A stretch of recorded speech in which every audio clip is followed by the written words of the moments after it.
The maintenance bay was quiet that afternoon. Jake Morrison sat on the floor of the repair shop, his hands covered in grease as he worked on a broken air filter. He was 32 years old and had been working as a mechanic at the human space station for 5 years now. The station orbited around a planet called Draconis Prime, which was the home world of a powerful alien race called the Draconians. Jake liked his job most days. It was peaceful and simple. He fixed things when they broke. Sometimes it was the coffee machine in the cafeteria. Other times it was important equipment like the air systems that kept everyone breathing. He did not mind the work. It gave him time to think and listen to music while his hands stayed busy. His quiet afternoon ended when his radio crackled to life. The voice of Commander Linda Grant came through with an edge of worry that Jake rarely heard from her. "Jake, we need you in the eastern hangar right now. We have an emergency situation." Jake stood up quickly and grabbed his tool bag. He wiped his hands on a rag as he jogged through the metal corridors of the station. His boots made echoing sounds with each step. The eastern hangar was on the far side of the station. It was usually used when important ships came to visit. Jake wondered what kind of emergency would happen there. When he arrived at the hangar, he saw Commander Grant standing next to a huge spacecraft. The ship was beautiful. It had scales like a real dragon, colored in shades of purple and gold that seemed to glow under the hangar lights. Next to the commander stood a tall alien with green scales and amber-colored eyes. Jake recognized him as Velroth, one of the Draconian diplomats who sometimes visited the station. "What is wrong?" Jake asked as he set his tool bag down on the floor. Velroth looked upset, which was unusual. The Draconians were normally very calm and controlled. They did not show emotions easily. "The climate control system inside the royal nursery chamber has broken," Velroth explained. His voice was deep and had a slight hissing quality to it. "The temperature is going up and up. We cannot fix it with our technology. Our systems are too different from yours. The young prince is trapped inside and he's getting very upset." Jake felt his stomach drop. "There is a baby in there?" "Yes," Velroth said. "He is the youngest son of Queen Charis. He is only 3 months old. The heat is making him scared and angry. An upset dragon baby can be very dangerous even when he is so small." Commander Grant turned to look at Jake. Her face showed how serious this was.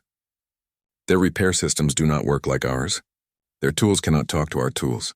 But you are good at finding creative solutions. Do you think you can help?" Jake nodded slowly. His mind was already working on the problem. "Let me look at it and see what I can do." Velroth led Jake up the ramp into the Draconian ship. Jake had never been inside one before. The hallways were huge and curved in organic shapes like walking through the belly of a giant creature. The walls had crystals embedded in them that gave off soft light. Everything was built much bigger than human size. Jake felt very small as he walked behind Velroth. They stopped in front of a large door with symbols on it. Jake's translator implant in his ear turned the symbols into words he could understand. It said Royal Nursery. There was a thick window in the door and Jake could see inside the room. A small dragon was moving around inside. He was about the size of a big dog. His scales changed color between silver and light blue as he moved. Smoke came out of his nose every time he made a crying sound.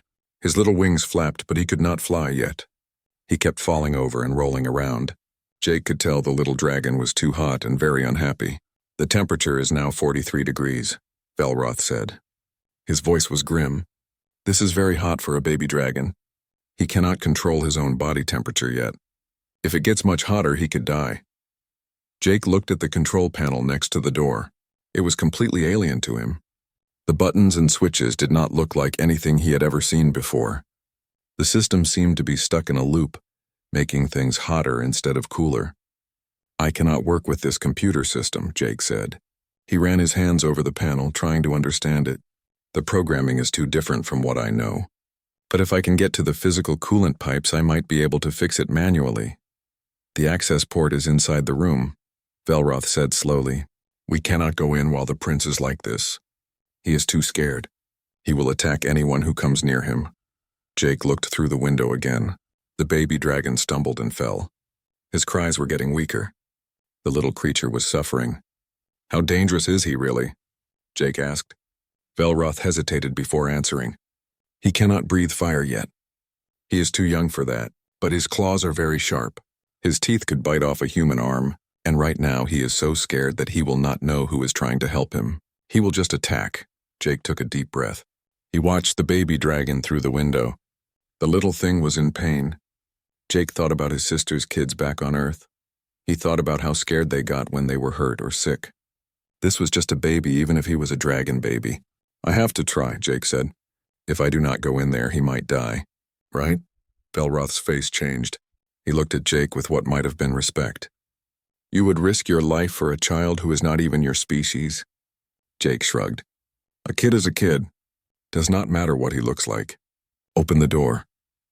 Velroth reached out with one clawed hand and pressed a button. The door began to slide open. Heat rushed out like an oven had been opened. Jake picked up his tool bag and stepped forward into the nursery. Behind him, he heard Commander Grant say something worried into her radio. But Jake was focused on the little dragon who needed help. He did not know that this moment would change everything. He did not know that someone very important was already watching him through hidden cameras in the ship. All he knew was that a baby was in trouble, and he was going to help. Part 2. The heat hit Jake like a wall as soon as he stepped through the door. It felt like standing too close to a furnace. Sweat immediately started running down his face. The air was so hot it almost hurt to breathe. Jake had to blink several times to clear his vision. The baby dragon spun around fast when he heard the door open. He made a hissing sound that was surprisingly loud for something so small. His silver and blue scales stood up like the fur on an angry cat. His golden eyes were wide and scared. The little dragon backed into a corner of the room with his tiny wings spread out to make himself look bigger. Jake froze in place. He knew from his training that sudden movements would make things worse.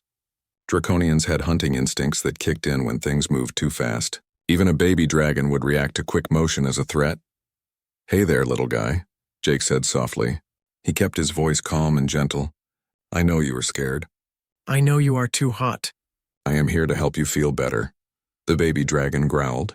It was a deep sound that seemed too big to come from such a small body. His claws scratched against the floor as he pressed himself further into the corner. His tail whipped back and forth in agitation. Jake needed to get to the far wall where the access panel was located. But the baby dragon was right in his path. There was no way to reach the controls without getting past him, and the little dragon looked ready to attack anything that came close. Jake thought hard about what to do. He needed to calm the baby down somehow. But how do you calm a scared dragon? Then he remembered his sister back on Earth. She had 2 young children, and Jake had helped babysit them many times. When her kids got fussy or upset, she would distract them with something interesting to look at. Jake slowly reached into his pocket. His movements were careful and deliberate so he would not startle the baby dragon. He pulled out a small plastic bottle and a wand. It was a tool he used in his work to find air leaks in pipes. The bottle had soapy water in it. When he blew through the wand, it made bubbles that would move toward any place where air was leaking. I know this is a weird idea, Jake muttered to himself, but maybe you like bubbles. He dipped the wand into the soapy water. Then he blew gently through it. A stream of bubbles floated out into the hot air. They caught the light from the crystals in the walls and shimmered with rainbow colors. The bubbles drifted slowly through the room. The baby dragon stopped growling. His head tilted to the side. His golden eyes followed the floating bubbles with sudden interest. The fear in his eyes changed to curiosity. Jake blew another stream of bubbles. This time the baby dragon jumped forward and snapped at one with his snout. The bubble popped with a tiny sound. The little dragon made a chirping noise that sounded surprised and happy at the same time. You do like them, Jake said with a smile. He blew more bubbles. The baby dragon started chasing the bubbles around the room. He bounced and pounced on them like a puppy playing with toys. Every time he popped a bubble, he would look back at Jake and chirp as if asking for more. His tail wagged back and forth. All signs of fear and aggression were gone. Jake started moving slowly toward the access panel on the wall. He kept blowing bubbles as he walked. The baby dragon was too busy playing to notice Jake getting closer to his goal. The little dragon would run in circles, snap at bubbles, and then roll on his back when he popped several in a row. Finally, Jake reached the wall panel. He set down the bubble bottle carefully and opened his tool bag. The panel was hot to the touch, but he could work with it. He pulled out a screwdriver and removed the cover plate. Inside, he could see the coolant pipes and the manual valve controls. The problem was clear once he looked at the mechanics. The electronic control system had sent wrong signals to the valves. They had closed when they should have opened. The coolant was not flowing through the system at all. That was why the room kept getting hotter. Jake's hands worked quickly. He had fixed thousands of cooling systems in his career. This one was built by aliens, but the basic principles were the same. Coolant needed to flow. Valves needed to open. Heat needed somewhere to go. He manually opened the valves one by one. He could hear the sound of liquid flowing through the pipes in the walls. The system started working again. Cool air began to blow from vents in the ceiling. The temperature in the room started to drop immediately. The baby dragon noticed the cool air and made a happy trilling sound. He spread his wings and stood under one of the vents, letting the cool air wash over his scales. His color changed from agitated silver blue to a calmer shade of soft blue. "There you go, buddy," Jake said. "That feels better, right?" The baby dragon chirped at him and looked at the bubble bottle. Jake laughed and picked it up again.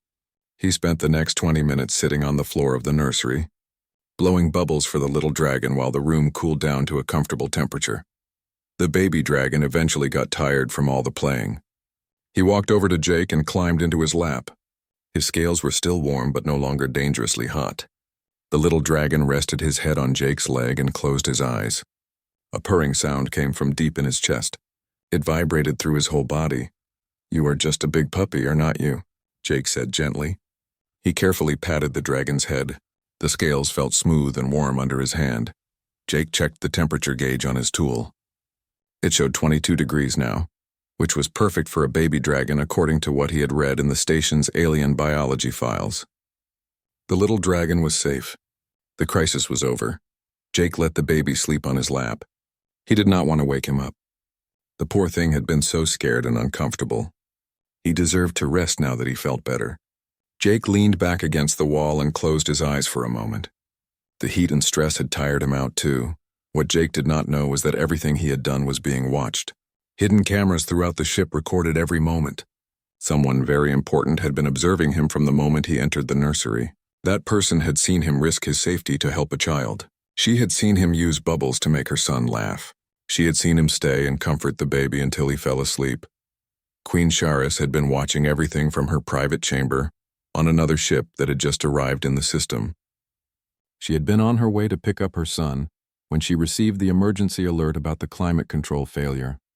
She had watched with growing fear as the temperature climbed. She had seen her baby become more and more distressed. Then she had watched a human mechanic do something remarkable, something that would change how she thought about humans forever, something that would become a story told throughout the Draconian Empire for generations to come. But Jake knew none of this as he sat on the floor with a sleeping baby dragon in his lap, just a mechanic who had helped a kid in trouble. Part 3. Jake sat very still on the floor of the nursery. The baby dragon was sleeping peacefully in his lap now. His tiny chest moved up and down with each breath. The little dragon still held the bubble wand in one of his claws like a child holding a favorite toy. Jake smiled at the sight. It was kind of adorable, really. The room had cooled down to a comfortable temperature. Jake had been checking the system every few minutes to make sure it stayed stable. Everything looked good. The coolant was flowing properly now. The valves were working the way they should. The baby would be safe even after Jake left. Jake's radio crackled softly. He had turned the volume down so it would not wake the sleeping dragon. Commander Grant's voice came through in an urgent whisper. "Jake, you need to come out of there right now." "I cannot wake him up," Jake whispered back. He looked down at the peaceful little face. He just fell asleep. He was so tired and stressed. "I do not want to disturb him." There was a pause on the other end. Then Linda spoke again and her voice sounded strange, tight and worried in a way that made Jake's stomach clench. "Jake, listen to me very carefully. Queen Charis just arrived at the station. She is on her way to the hangar right now. Do you understand what I'm saying?" Jake felt like all the blood in his body suddenly drained to his feet. Queen Charis, the ruler of the entire Draconian Empire, one of the most powerful beings in the known galaxy, a queen who commanded fleets of warships and whose decisions affected billions of lives across dozens of planets. And Jake was sitting in her son's nursery covered in grease and soap bubbles. "Oh no," Jake whispered. "That is very bad." "Yes, it is very bad," Linda agreed. She was not supposed to arrive for 3 more days. This ship was just making a short stop here. Nobody knew she was coming early. Jake looked around the nursery frantically. There was no other door. No way to escape, and he definitely could not leave now, not with the baby sleeping on him. What would the Queen think if she came in and found her son alone? That would be even worse. Before Jake could figure out what to do, the nursery door slid open. Velroth stepped inside, his green scales somehow looking paler than before. Behind him came a figure that made Jake forget how to breathe. Queen Sheris was the most impressive being Jake had ever seen. She was nearly 8 feet tall. Her scales were deep purple, so dark they were almost black, but they reflected light in a way that made them seem to glow from within. Gold horns curved back from her head in an elegant arc. Her wings were folded against her back, but Jake could see the edges were colored deep red like fire. She wore armor that looked both beautiful and deadly. It was decorated with jewels and precious metals that probably cost more than Jake would make in his entire life. Every piece of the armor was crafted perfectly. It marked her as someone important, someone powerful, someone who could crush him without thinking twice. But it was her eyes that really caught Jake's attention. They were the same brilliant gold color as her son's eyes, and right now those eyes were focused completely on him, with an intensity that made him feel like he was being examined under a microscope. Jake tried to stand up to show proper respect, but the baby dragon was still sleeping on his lap. He could not move without waking the little one, so he settled for bowing his head as much as he could while sitting down. "Your Majesty," Jake said. His mouth was dry and his voice came out rough. "I apologize for the informal greeting. My name is Jake Morrison. I am the station mechanic. I was fixing the climate control system." The Queen did not say anything at first. She just looked at him. Then her eyes moved to her son, sleeping peacefully with the bubble wand clutched in his little claws. Jake could not read her expression. He had no idea if she was angry or upset or what she was thinking. The silence stretched out. Jake could hear his own heart beating in his ears. Velroth stood by the door looking uncomfortable. Nobody moved. Finally, the Queen spoke. Her voice was like music, deep and resonant, but somehow also beautiful. "Velroth informed me of what happened here. He said the temperature reached dangerous levels." "Yes, Your Majesty," Jake said quickly. "It got up to 43 degrees. That is too hot for a baby.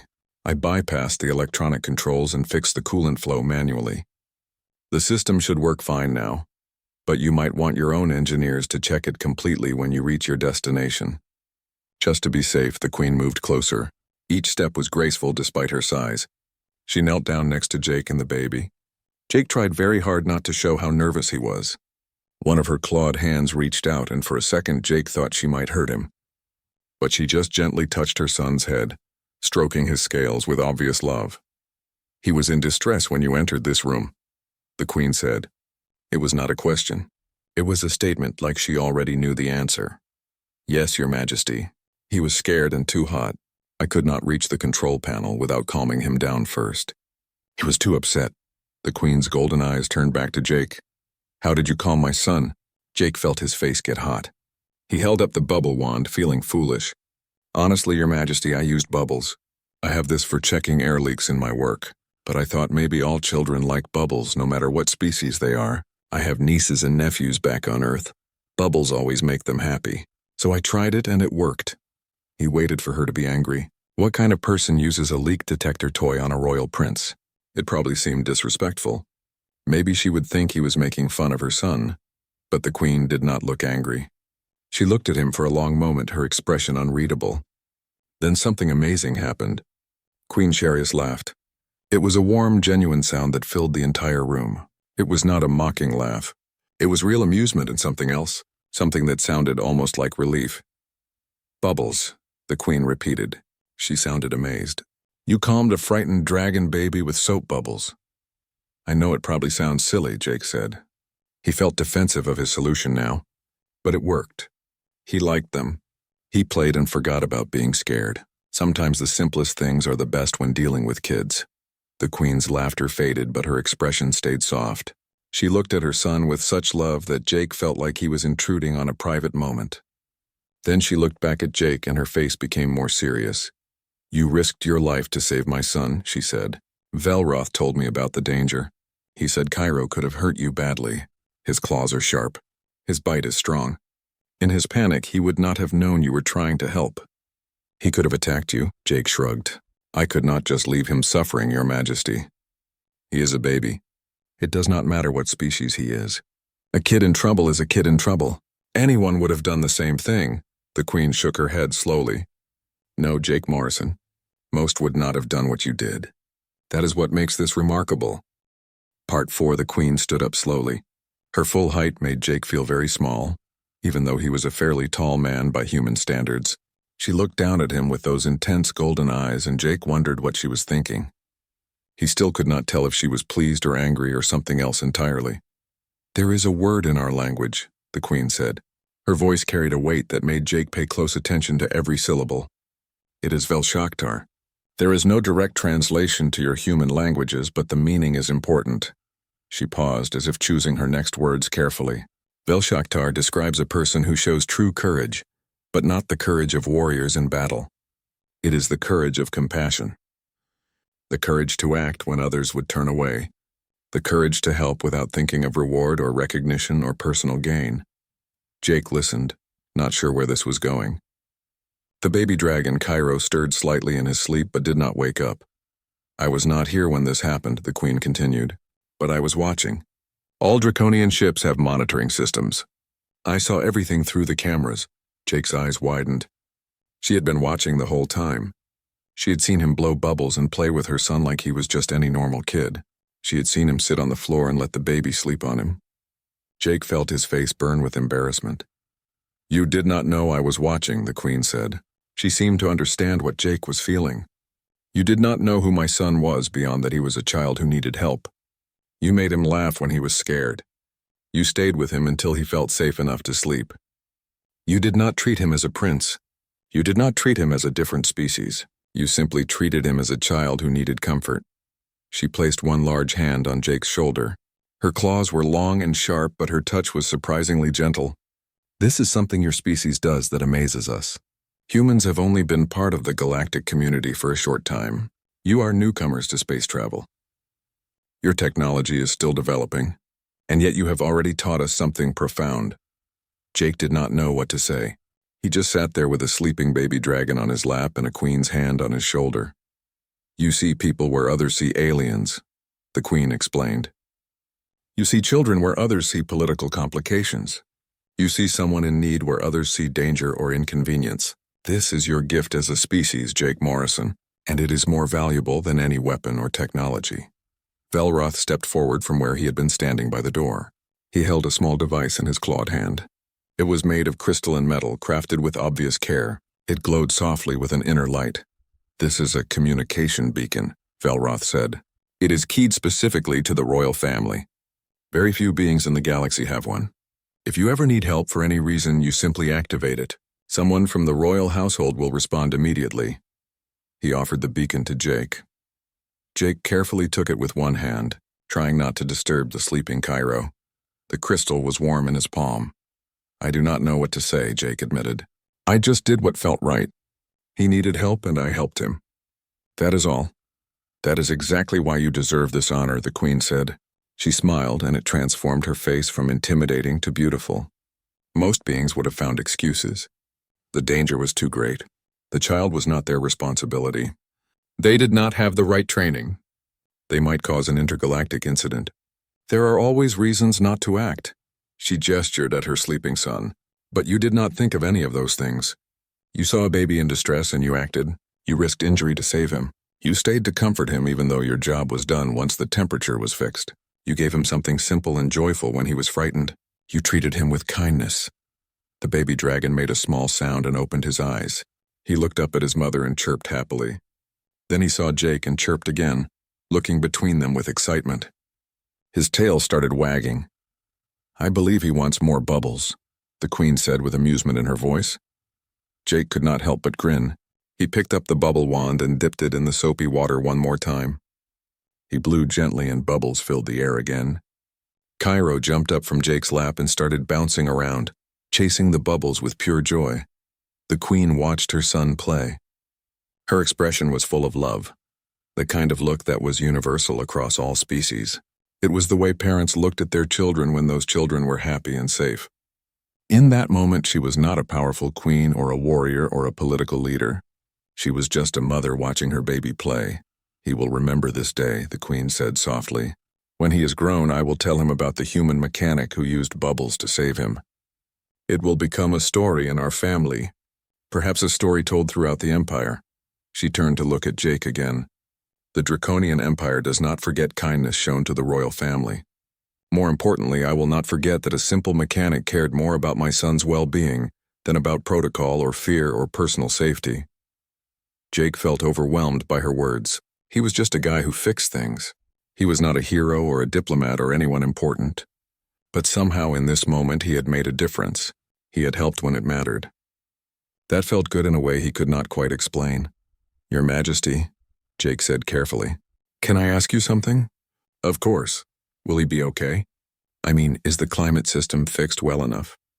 I did my best, but I am not familiar with draconian technology. I would hate to think he might be in danger again. The Queen's expression softened even more. That you ask this question proves everything I have said about you. Yes, he will be fine. Our engineers will check the system thoroughly. But even if they had not, the fact that your first concern is still his safety means more to me than I can express. Cairo popped a particularly large bubble and tumbled over backwards. He laid on his back with his legs in the air, making happy, trilling sounds. Both Jake and the Queen laughed at the sight. He is a good kid, Jake said. You are lucky to have him. I am, the Queen agreed. And today he was lucky to have you. Commander Linda Grant's voice came through Jake's radio again. Jake, I hate to interrupt, but we need to clear the hangar soon. There is another ship scheduled to dock in 20 minutes. The Queen heard this and nodded. We should prepare for departure anyway. We have stayed longer than planned. She looked at Cairo, who was still playing with bubbles. Though I think someone will be sad to leave his new friend. She spoke to her son in the Draconian language. Cairo looked up at her, then at Jake. He walked over to Jake and bumped his head against Jake's leg, purring. Then he did something unexpected. He carefully placed the bubble wand in Jake's hand as if offering a gift. I think he wants you to keep it, the Queen said. So you will remember him. Jake felt a lump in his throat. I will remember him anyway. But thank you, little guy. You take care of yourself, okay? Cairo chirped one more time, then ran to his mother. The Queen picked him up easily, cradling him against her armored chest. He immediately settled against her, secure and content. She looked at Jake one last time. Part 5. Jake stood in the nursery and watched as the Queen carried Cairo toward the door. The little dragon looked back over his mother's shoulder and chirped at Jake one more time. His golden eyes were bright and happy, so different from the scared and suffering creature Jake had found earlier. That alone made everything worth it. Velroth waited by the door to escort them out. He bowed his head to Jake as they passed. You have done a great service today, Jake Morrison. The Empire will remember. Then they were gone. Jake stood alone in the now quiet nursery. The room was cool and comfortable. The bubble solution had spilled a little on the floor. The whole situation felt surreal, like maybe he had imagined it all. He looked down at his hand. The communication beacon was still there, solid and real. It glowed softly with an inner light. He also still held the bubble wand that Cairo had given him. Jake smiled and carefully put both items in his pocket. When he walked out of the ship and back into the hangar, Commander Linda Grant was waiting for him. She looked at him with an expression that was part amazement and part disbelief. Do you have any idea what just happened? She asked. Do you understand what you have done? Jake shrugged. I fixed a climate control system and played with a baby. Linda shook her head. You did way more than that. The Queen personally commended you to the Earth Diplomatic Corps. I have already received 3 messages from officials asking about you. There is talk about you receiving a medal from the Earth government. You might even be asked to speak at diplomatic functions. Jake felt uncomfortable with all this attention. I really just helped a kid who was in trouble. Anyone would have done the same. But they did not, Linda said firmly. You did. And the Queen saw it. Do you know how rare it is for the Draconian royal family to give someone a communication beacon? There are ambassadors who have worked for 20 years trying to get that kind of access. You got it in an afternoon by being kind to a baby. She paused and her expression softened. I am proud of you, Jake. You represented humanity well today. You showed them what we are really like when politics and protocol are stripped away. You showed them our heart. Jake looked back at the Draconian ship. Through one of the portholes he could see movement. A small face pressed against the glass from inside. It was Cairo watching him. Jake raised his hand and waved. The little dragon waved back with one tiny claw. "I hope he has a good life," Jake said quietly. "He seems like a sweet kid." "Thanks to you, he will definitely remember humans fondly," Linda said. "That is worth more than you know." Over the next hour, Jake watched as the draconian ship prepared to depart. The huge vessel hummed with power as its engines warmed up. The purple and gold scales on its hull seemed to shimmer in the hangar lights. It was beautiful and impressive, a ship worthy of carrying royalty. Jake stood at the hangar window as the ship lifted off. It rose gracefully from the deck and moved toward the large doors that led to open space. The doors opened, revealing the starfield beyond. The ship accelerated smoothly and headed out into the black. Jake touched his pocket where the communication beacon rested. He wondered if he would ever use it. He wondered if he would ever see Kiro again. Probably not. The baby dragon was a prince who would grow up in palaces on distant worlds. Jake was just a mechanic on a small space station. Their lives had intersected for a brief moment, but now they would go in different directions. Still, Jake was glad he had been there when it mattered. He had made a difference in one small life. That was something to be proud of. He went back to his maintenance bay and returned to work. There was still an air filter that needed fixing. The station still needed someone to keep all the systems running. Life went on as normal. But over the next few days, Jake started to realize that things were not quite as normal as they seemed. He received a message from the Earth Diplomatic Corps thanking him for his actions. A news service wanted to interview him about meeting alien royalty. His sister called him from Earth, crying and laughing at the same time, saying she was so proud of him. Jake turned down most of the attention. He did not want to be famous. He just wanted to do his job. But he kept the communication beacon close. And sometimes, when he was working alone in the maintenance bay, he would take out the bubble wand and smile, remembering a little dragon who just wanted to play. 3 months later, Jake was in his quarters reading, when the communication beacon started to glow brighter. It vibrated softly and made a musical sound. Jake picked it up, not sure what to do. Then a holographic image appeared above the crystal. It was Queen Charis. She looked regal and formal in her royal armor, but her expression was warm. "Jake Morrison," she said, "I hope this message finds you well. I wanted to inform you that Prince Cairo speaks of you often. He has learned to say your name. He asks about the bubble human regularly." The image shifted, and suddenly Jake was looking at Cairo. The little dragon had grown. He was bigger now, his scales more vibrant. When he saw Jake's image, he chirped excitedly and jumped up and down. "Hello, little guy," Jake said, even though he knew this was just a recording. "You have gotten big," the Queen's voice continued. "I am sending this message to invite you to visit our homeworld if you would like. Cairo would be delighted to see you again, and I believe it would be good for my people to meet the human who showed such kindness to our prince. There is no pressure, of course. The invitation remains open whenever you wish to accept it." The hologram faded. Jake sat there holding the beacon, stunned. An invitation to visit the draconian homeworld. To see Cairo again, it was an incredible honor. He activated his computer and sent a message to Commander Grant. "Linda, I might need to take some vacation time." 2 weeks later, Jake found himself on a ship headed for Draconis Prime. He had packed his tools because he was still a mechanic at heart, but he had also packed something else, a new bottle of bubble solution and a wand, because he figured Cairo might want to play. When the ship entered orbit around Draconis Prime, Jake looked out at the planet below. It was beautiful, with purple oceans and golden landmasses. Cities glittered like jewels across the surface. It was the heart of a powerful empire, home to billions of draconians, and somewhere down there a baby dragon was waiting to see his friend. Jake smiled. His life had changed in ways he never expected, all because he had chosen to help when it mattered. All because he had seen a child in need and acted without thinking of consequences or rewards. The ship descended through the atmosphere. Jake watched the cities grow larger. He thought about how strange life was, how one moment could change everything. He had just been doing his job, fixing things like he always did. But somehow he had fixed more than a climate control system that day. He had built a bridge between species. He had shown that kindness mattered more than differences. As the ship landed at the Royal Spaceport, Jake could see a welcoming party waiting on the landing pad. The Queen stood there in formal robes. Beside her was Cairo, bigger now but still recognizably the same baby dragon Jake had comforted. When the little dragon saw the ship, his wings spread with excitement and he jumped up and down, chirping loudly. Jake picked up his bags and headed for the exit ramp. He touched the bubble wand in his pocket and smiled.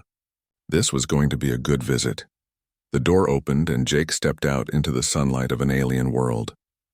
Cairo broke away from his mother and ran toward him as fast as his little legs could carry him. Jake knelt down and the baby dragon crashed into him, purring and chirping and trying to climb into his lap just like before.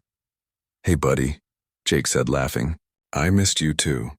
The Queen walked over, her expression full of warmth. "Welcome to our world, Jake Morrison. Welcome home." And in that moment, Jake understood that sometimes home was not just a place. Sometimes it was wherever you found connection, wherever you found love, wherever you found beings who cared about the same things you cared about. He was millions of miles from Earth, standing on an alien planet surrounded by dragon people, but somehow it felt right. He was exactly where he needed to be. The story of the human mechanic who used bubbles to calm a baby dragon would be told for generations throughout the Draconian Empire. It would be taught to children as an example of compassion across species. It would be remembered as the moment when humanity proved they were more than just another race in the galaxy.